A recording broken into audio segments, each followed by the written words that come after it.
your city will be fair to former President Trump? The city is a fair city, and that's why they're on the jury duty. Both sides decide, and they interview and make their determination.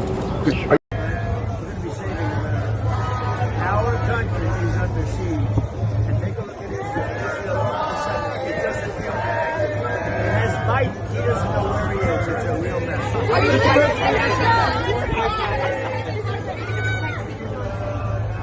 You know, people say the conventional wisdom, whatever that even means in the year 2024, I have no idea. But they say the conventional wisdom says that Donald Trump cannot get a fair trial in New York City. And honestly, it's probably true, but I refuse to believe it, man. I refuse to believe it because New Yorkers, they're just as fed up, probably more fed up than anyone else on the entire planet. These are not stupid people in New York City. And as long as the trial is fair, well, we already know that's not possible, right? We know the charges are not fair. We already know the judge, the DA, the attorney general, they're all corrupt. None of this deal is fair, right? We know that they're bootstrapping a crime that isn't even within their jurisdiction just to get one guy while they let everybody else go free. So we know that's not fair. But as long as the jury selection is fair, there can be a fair trial. Now, that said, we already know there was a juror that got sat yesterday, and she told the judge that she can be unbiased. And of course, he thinks he can too, so he believed her.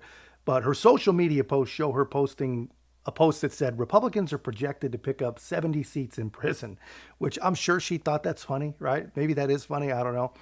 But it's not exactly the unbiased and fair New York that Eric Adams promises us. But I think a fair outcome is possible.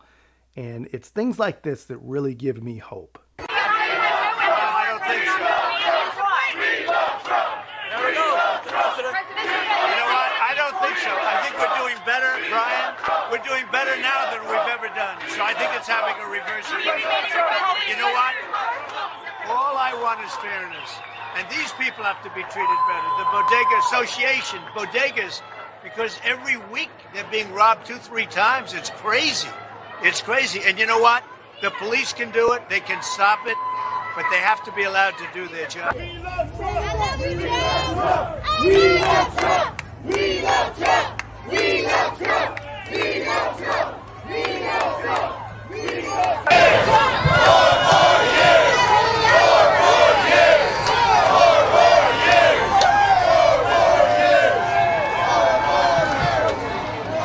You know, when you see things like that, to me, what I see, I think what it really shows is just the insane disconnect that really does exist between establishment leaders and media propagandists and actual real people, real New Yorkers, real Americans, man.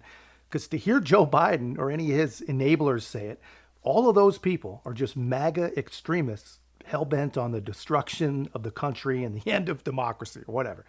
That's just not true. You know, typical Saul Alinsky, man. I mean, these people are Saul Alinsky to a T because that is exactly who they are.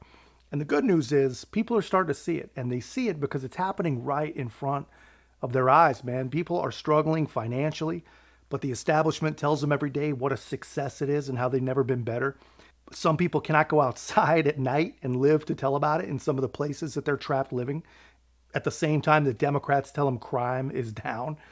People see it, man. They see it. And they're starting to see that the only choice that they have is the only person running who says he sees it too.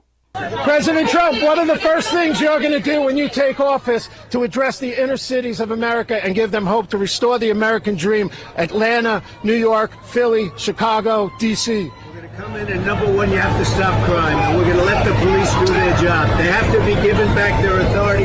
They have to be able to do their job.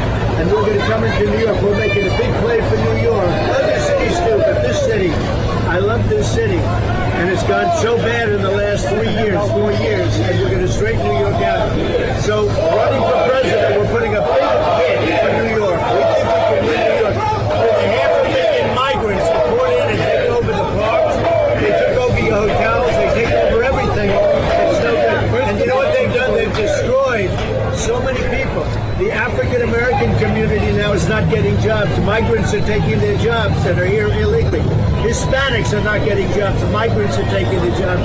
If you look at the unemployment is good for migrants now. It went up 10%, all migrants. And they're in our country. Now they're coming from prisons, I don't know if you know. They come from mental institutions, they come from prisons, they come from places you don't want to know about. They're coming from jails and prisons, mental institutions, and insane asylums. And you have massive numbers of terrorists coming into our country, all because of Biden. And by the way, this trial that I have now, that's a Biden trial. They want to keep me off the campaign trail. But based on what I'm doing, I think there's more press here than there is if I went out to some exact location. Everything, man. Like literally every single thing starts with public safety, right? Without that, we have absolutely nothing to build on. You can't raise a family successfully. You can't run a business.